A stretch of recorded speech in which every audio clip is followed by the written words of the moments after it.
Hello there, besties. Welcome back to another banger video. So, today we're spilling the tea on how the Industrial Revolution literally changed everything. So, factories took over, transport leveled up, and suddenly the whole world was taking moves. But it was not all sunshine. Workers got hit by crazy long working hours. And the pollution, yeah, it was bad. Even Sri Lanka had the impact of British rules bringing big plantations, right?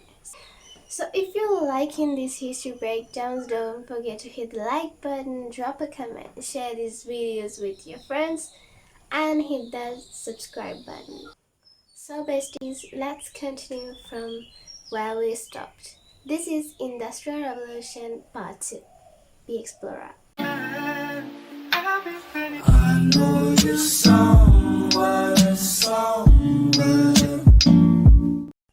guys, the Industrial Revolution didn't just transform industries, it revolutionized transport, communication, and agriculture. Travel became faster, trade became easier, and production became more efficient. Now, as it spread beyond Britain, countries like Germany, France, the US, and Japan jumped onto the industrial train, sparking huge economic changes globally. Not to mention, pollution was a major problem. Now, in Sri Lanka, although we didn't fully industrialize, the British influence led to the growth of plantation and economic changes. So, from now on, let's discuss the remaining parts of the lesson.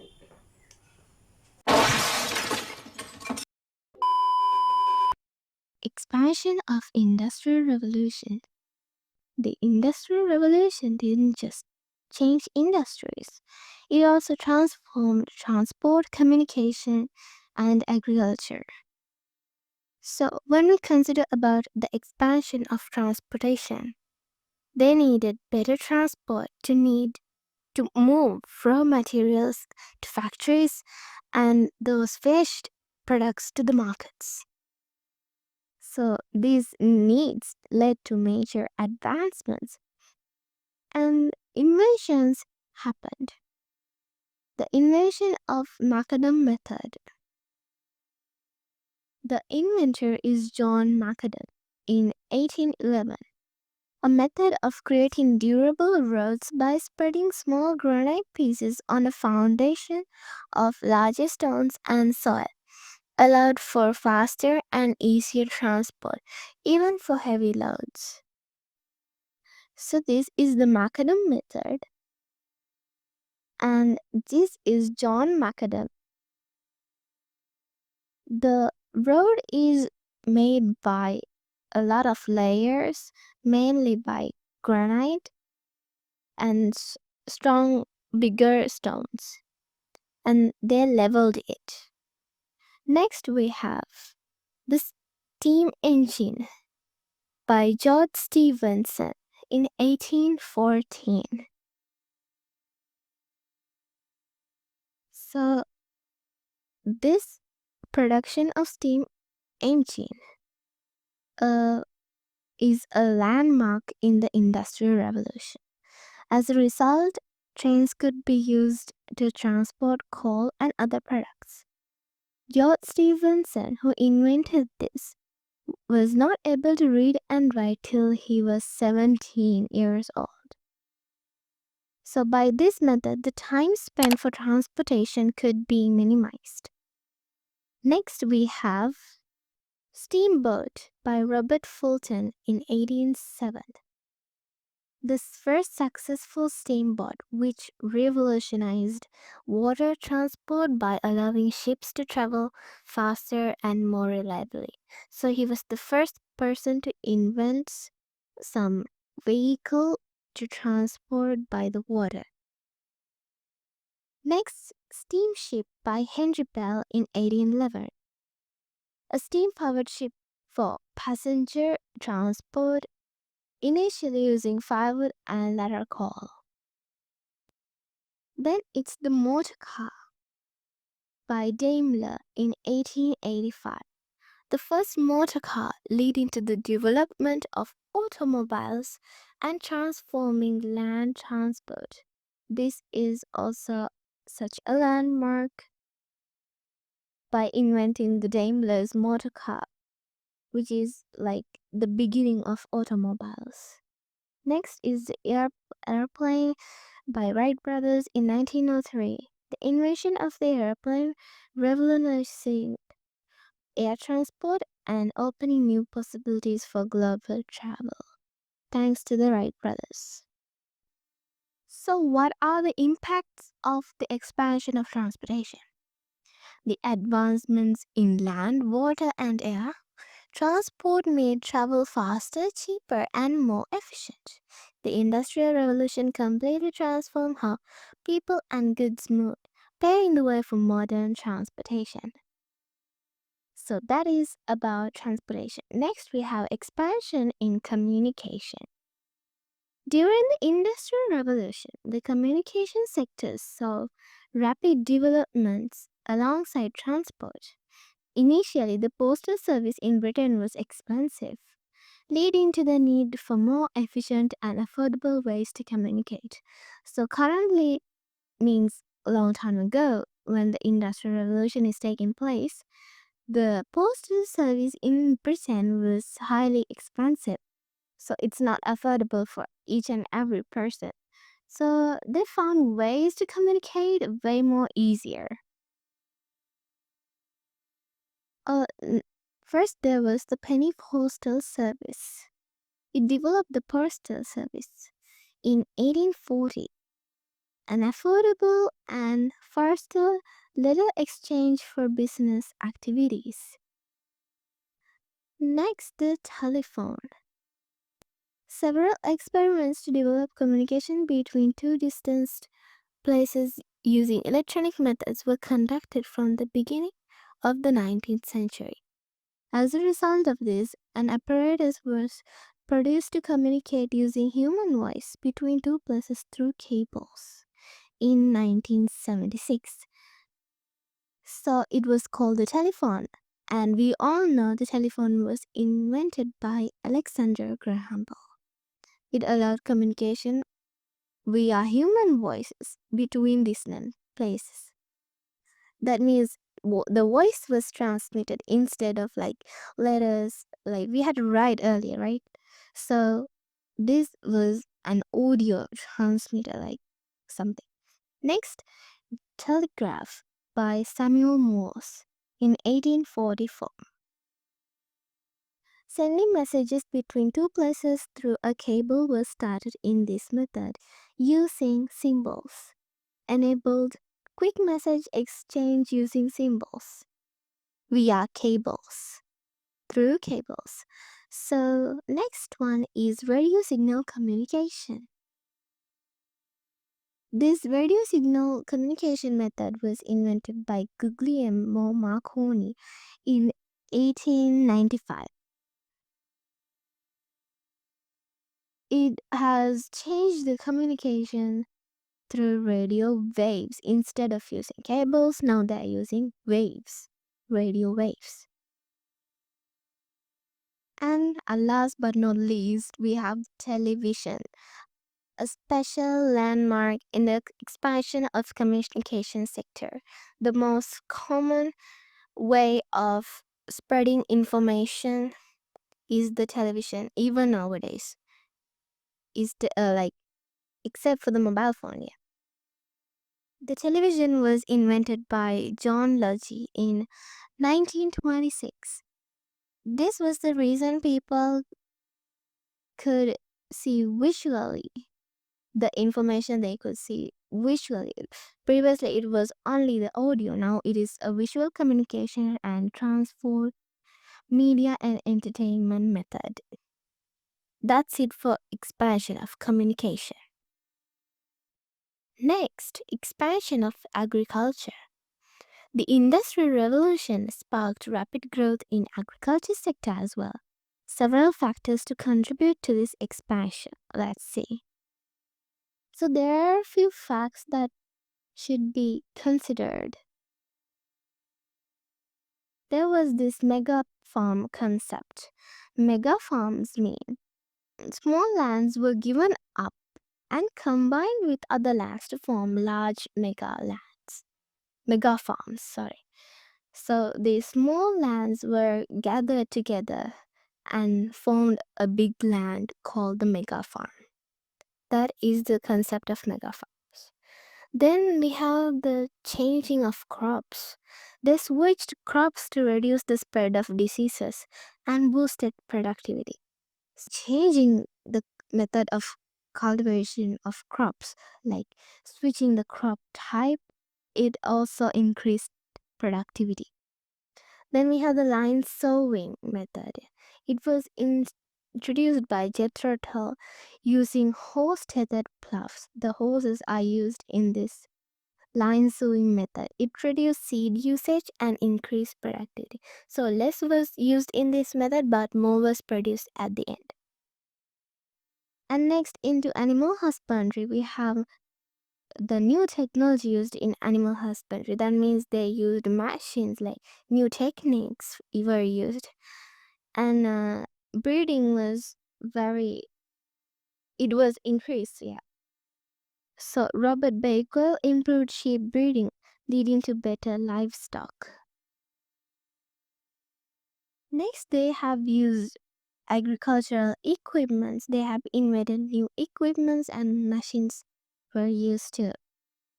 By using machines, they cleared forests and manufactured seeds and manure too. And later, this guano fertilizer was invented in Africa in the 1800s, and later it was found in America too. With the growth of transportation, agriculture became more efficient, cheaper, leading to a high demand for agricultural products in the market. So these are the impacts. So the expansion of transport also it affected the agricultural sector. So now let's take a look at how the Industrial Revolution expanded to other countries across the world. The Industrial Revolution, which started in Britain, quickly spread to other countries across Europe and eventually to Asia, Latin America, and Africa. So there were reasons for this expansion. The demand for goods increased due to the rapid population growth worldwide. There was a high population and demand for the goods were high too. Improved travel and transport systems in Europe, making it easier to move goods and people. Because the transportation system was developed, it also impacted in this expansion towards other countries worldwide as well. It helped to locomote people and things using vehicles and the methods invented. Discovery of coal in countries like France and Germany, providing the necessary fuel for industrial machines. So they discovered coal in France and Germany. So because of this discovery, they could use fuel to supply for the industrial machines. As a result, other countries began to adopt machine-based production like Britain. Industrial centers emerged in places with access to raw materials and markets such as Germany and France. So like Britain, other countries too started to adapt to this machine-based environment, using machines for like everything: production, manufacturing, transportation, communication, and so on. So after Britain's Industrial Revolution, other countries started to use that.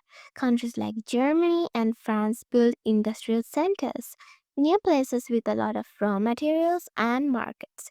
They uh, built industrial centers near places where raw materials were available. and markets also. So they could use the raw materials, produce them, and send them to markets. By World War One, Germany became super powerful because of its industrial growth. The Industrial Revolution had affected Germany so much that it was so developed by the time World War One took place. It was super powerful because of its industrial growth. Belgium, Austria, and Hungary also saw fast industrial growth. They improved their roads and railways to help with production. An Austrian emperor made the road length up to 30,000 miles, while Belgium doubled its road length. So that's how transportation developed in those countries. In the US, the industrial sector grew massively after the country gained independence. After the independence of the United States, the industrial sector grew rapidly and massively. They quickly adopted new machines and technologies to boost production. Japan followed Western industrial methods and grew fast in the late 19th and the early 20th century. So, Japan was really taking these industrial revolution things and it developed really quick, which was like Japan was one of the main competitors in this industrial revolution game. Countries like China, India, and Sri Lanka were also influenced by the Industrial Revolution, but it was late. It was by the 20th century. When Industrial Revolution arrived, countries like China, India, and Sri Lanka, it was by the 20th century. So this is a short summary of what I told. So you can refer to this table. The Industrial Revolution made the world more connected like a global village with fast transportation, communication, and more products being made everywhere. So let's see what were the results of the Industrial Revolution. What was the outcome? The Industrial Revolution brought a major change in political, social, and economic areas across the world. These changes had both positive and negative effects. Let's take a look at political changes. So first of all, there was this class division. As we all know, the there were elites, masses, common masses, slaves, likewise, but it was in Greece, Roman mythology. But here it was the rich and the poor. The rich got richer, the poor got poorer. Rich got richer from having income from factories, and the workers had poor condition. The poor became the workers under the riches. This caused many protests and labor unions to form. So it is, yeah, because the poor had rights too, right? Not to live under the rich every day. Can't live under the elite. So uh, there arose protests, riots, and labor unions. So there were labor rights. Workers fought for better rights, leading to new ideas like socialism and liberalism. So, because of this, laissez-faire arose. It was Adam Smith's idea for go- government to control less and helped capitalism growth. That means reducing the government involvement and giving more allowance for private sector involvement in the economic matters. So this led to the European countries competing for cheaper resources and higher profits, which later caused World War I. That was not the major reason, but it was a reason for the World War I. The Europeans wanted to buy cheaper and they want to produce and sell with higher profits because of this laissez-faire. That means less government control and more allowance for private sector involvement in the economic matters. So because of the Europeans are like wanting to get resources for cheaper prices. They fought to control colonies, which eventually contributed to World War One, and that is known as neo-imperialism.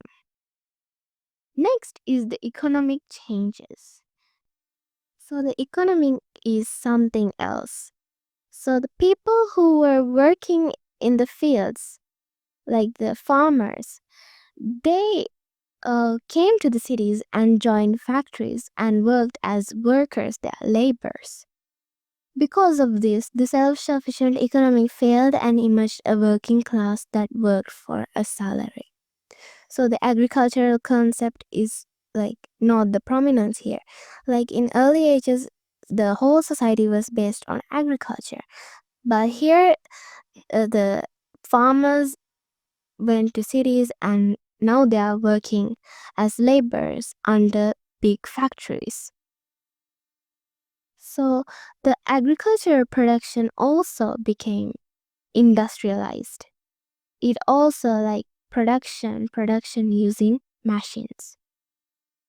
As a result, both local and foreign businesses developed in European countries and Asian, African, and Latin American countries, which were the colonies of European countries.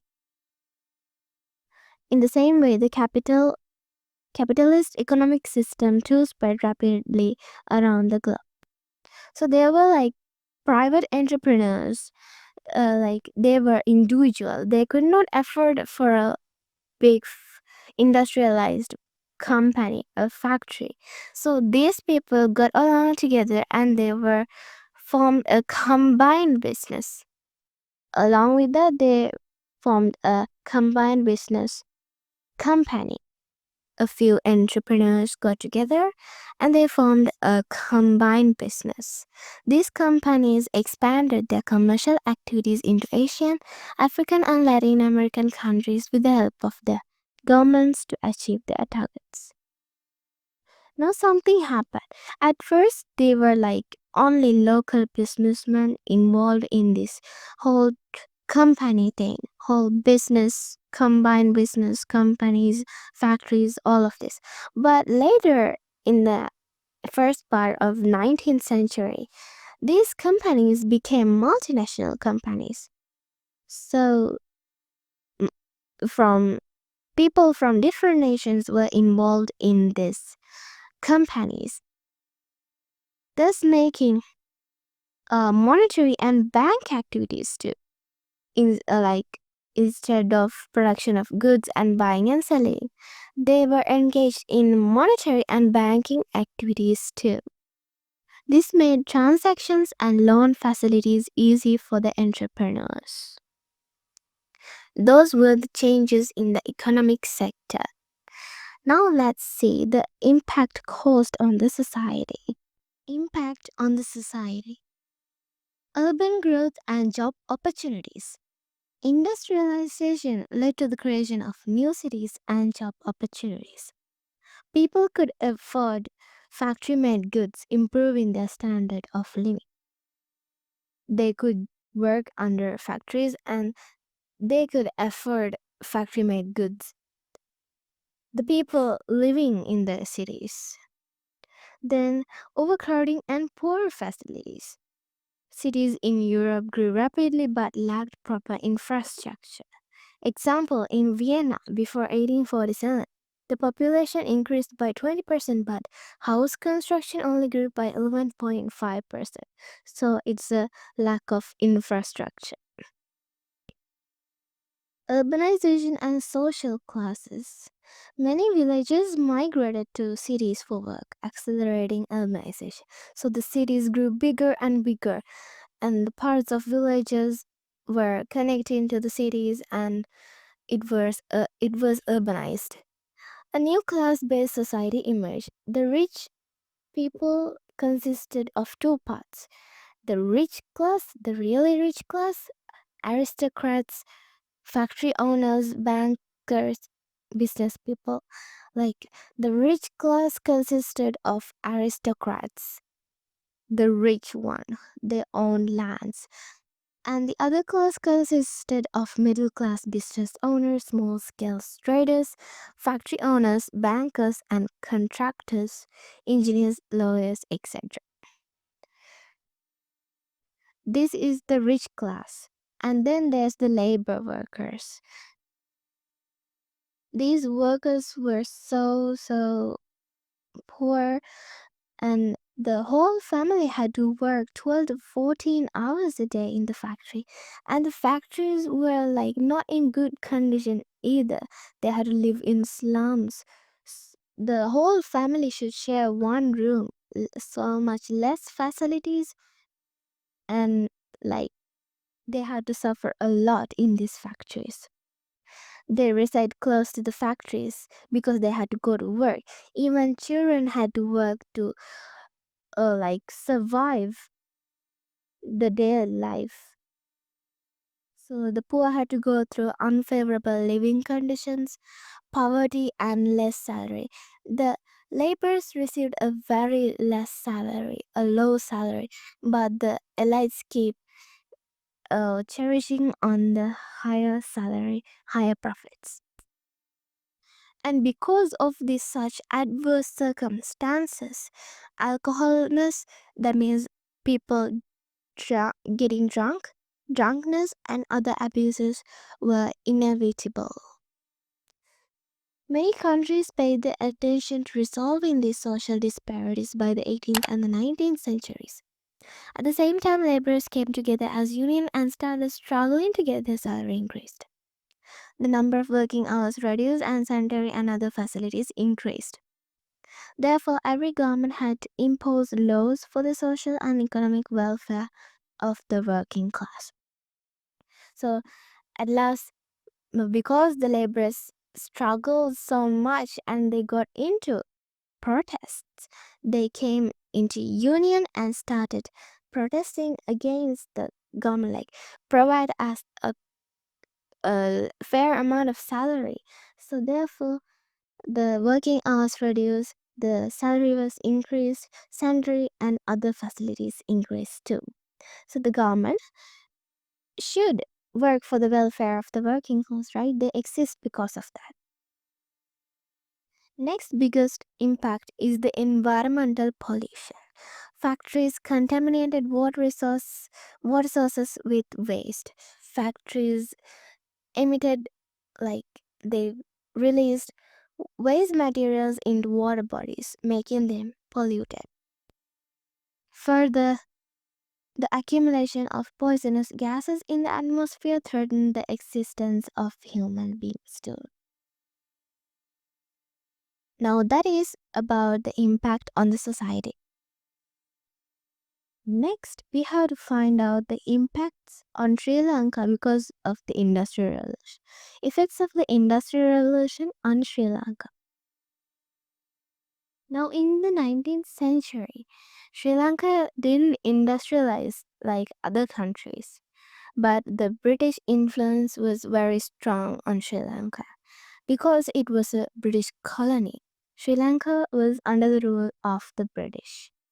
So the British started large scale plantations like tea, rubber, coconut, and set up factories connected to these industries. So they established plantations, and using these raw materials, they manufactured products by placing new factories. Now let's take a look at the important incidents of this period. Starting off a milk to pound coffee by the governor Frederick North in 1804 AD. I hope you can remember Frederick North. He was in a lesson of grade 9 British rule in Sri Lanka. Using machines for activities of tea factories such as drying, grading, and exporting. So now they have started the use of machines. Using machines to prepare rubber for exporting, introduction of macadam method to build roads in 1885. This means introduction to Sri Lanka in 1885. Like in Britain, there also occurred class division. Now, there were people who owned factories, and poor people went to work in them as laborers. So they formed the labor class. They worked for salary. And then Sri Lanka imported and exported goods to other countries and from other countries, and this trade system was holding a prominent place in this whole system. And there arose a need for banking systems, and so was transactions between countries were established and started in Sri Lanka. Banks started in Sri Lanka. Next, they needed to carry the goods and products between states and harbors. So they needed a proper transportation system. Like initially, it was by cart, in the means of carts, but then it was not too efficient. Then they built roads and railways. The Colombo Candy Road was constructed during the time of Governor Edward Barnes. Thereafter, roads to Kandy were built from Kurunegala and Namul afterwards. After that, the system of constructing roads using stones and tar was started. Further, the wood bridges that existed over waterways were replaced by iron bridges. So, earlier there were wooden bridges and they replaced it with iron bridges. Then the governor Henry Ward started laying railways. The construction of the Kandy Railway was started in 1858 and was completed in 1863. Yeah. In August 1867, a train service was started from Colombo to Kandy for the first time. So, 1867 was the year that a train service was started from Colombo to Kandy for the first time. After that, it was extended from Peradeniya to Navalapitiya in 1871 and up to Bandaravale in 1899. And so on, it became extending. And then the transportation developed with the development of roads, and trade centers were started to expand to cities. And like cities beyond Colombo like Kampala, Badulla, Rannapura, and Matale were populated during this time. Sending messages was done by a messenger up to this time, and up to this time, the messaging system was done by a messenger, and from this time, an official postal system had been started. That means in 1815, connecting the cities like Colombo, Trincomalee, Galle, Kandy, and Jaffna. This was carried out using chariots. The postal system was continued and went on with by using the chariot system. It was the first time using of chariots in Asia, and it was firstly used in Sri Lanka. The Sri Lanka's first postal stamp was issued in 1857. By 1903, 340 post offices had been opened around the country. The telegram service was started in 1858. And that's a wrap, besties. Hope you all had as much fun as I did diving into this wild ride. But for real, the Industrial Revolution was a game changer. New tech, new cities, and a whole lot of drama. And we just ate that up. If you want to see more, you know the drill. Hit the like button, drop a comment, and subscribe so you don't miss out the next one. Alright, besties, stay awesome, stay curious. I'll see you in the next one. Bye. What a wonderful world.